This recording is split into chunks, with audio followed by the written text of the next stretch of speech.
Lai programmatūrā ClassFlow importētu aktīvu Inspire darba lapu, sākotnēji vajag autorizēties ClassFlow ar savu kontu. Kad tas ir izdarīts, tad ejam uz sadaļu Disks un pie izvēles Izveidot izvēlamies Importēt flipchart.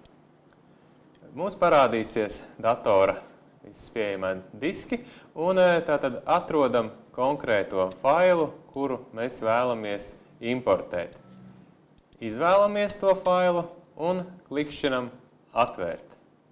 Un tagad gaidām, kamēr šis fails tiks pārveidots par ClassFlow stundu plānu.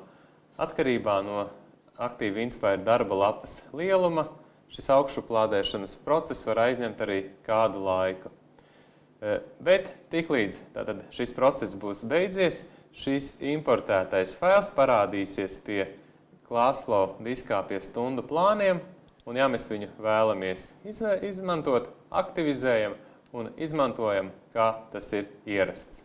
Paldies un lai veicās!